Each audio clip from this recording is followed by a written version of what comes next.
Hey guys, um, welcome to another installment of set of videos for the Phantastes novel that we're reading. I hope you're enjoying it.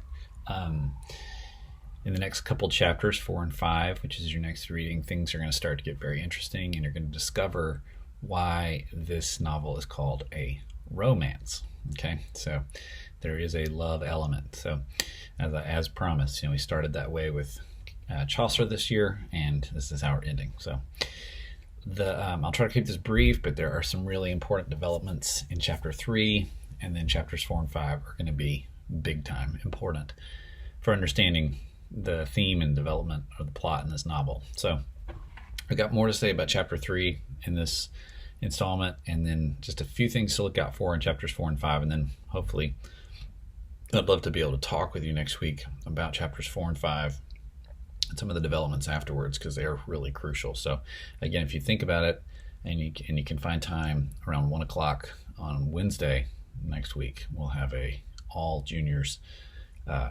Harkness to just talk about the book and kind of clarify things if you need to. Okay, regarding chapter 3, just a quick review.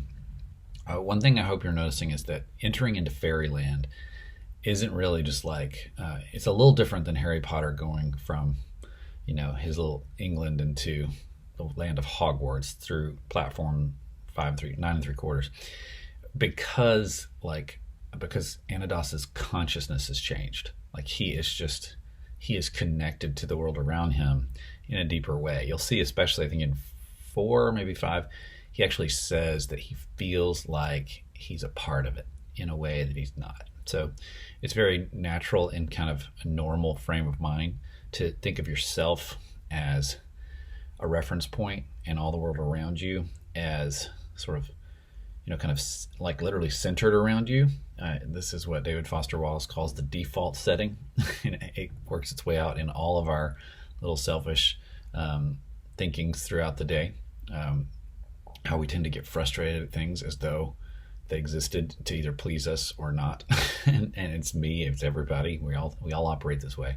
But what we'll notice is that when Anados goes into this next world, everything around him has become kind of like, it's become alive, right? And he can sense its life. The life is more vivid and clearer to him, and even his vision of things seems to have changed. But definitely his sense of being, the center of it all is gone, and he is a lot stronger. He has a lot stronger sense of his connection with his surroundings. And so Fairyland has this kind of operation on his whole consciousness.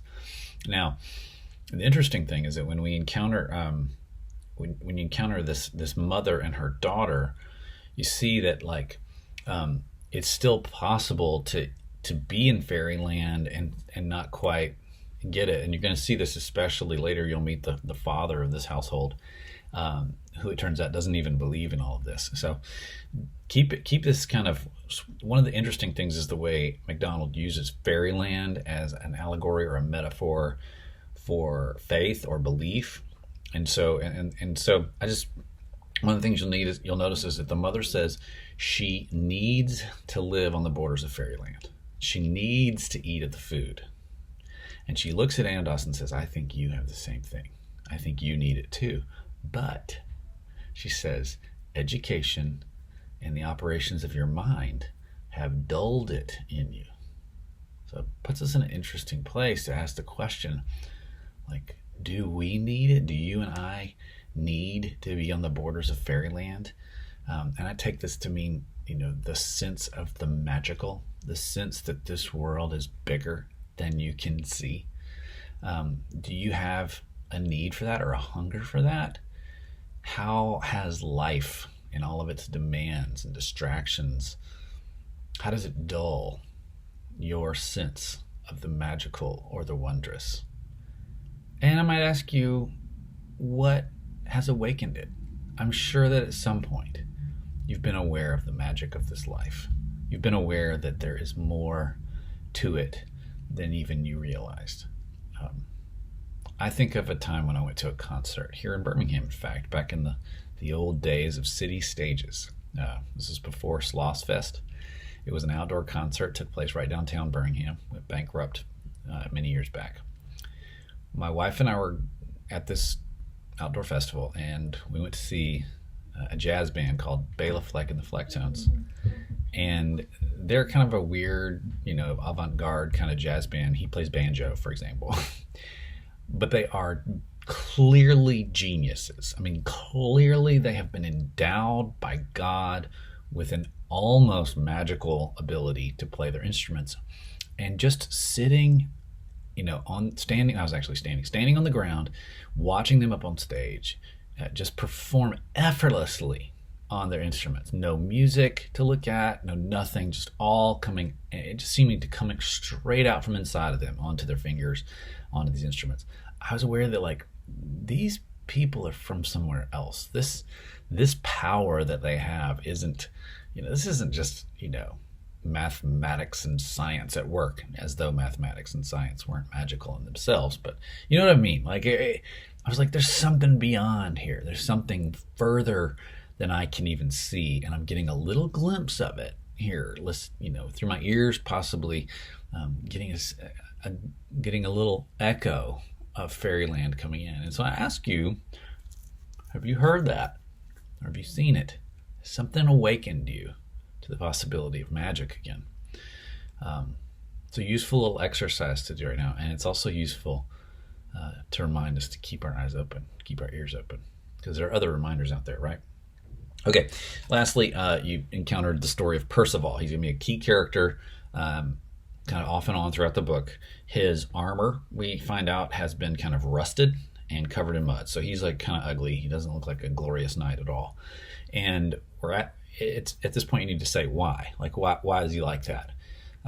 Because Galahad is, shining and glorious, but why is Percival so, besmirched?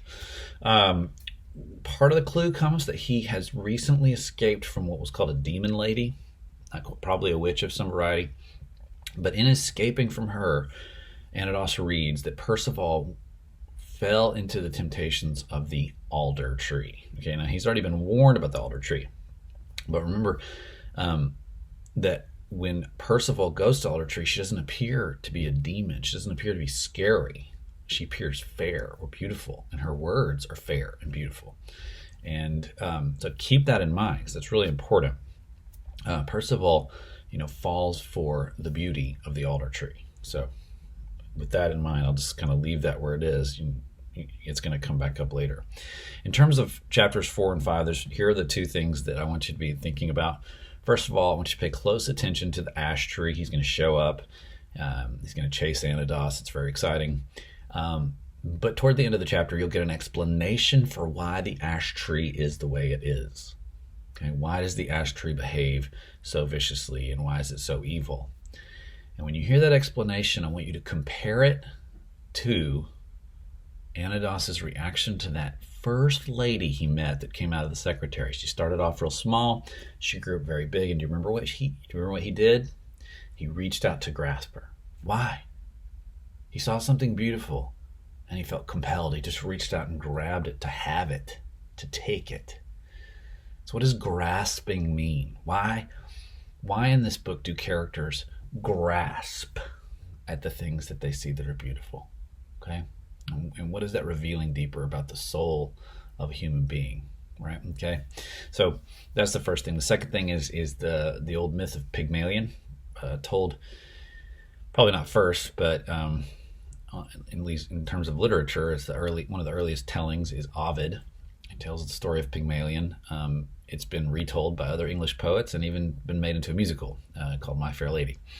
And the story here, of course, is that there's a sculptor who makes a sculpture so beautiful that he wishes it would be alive.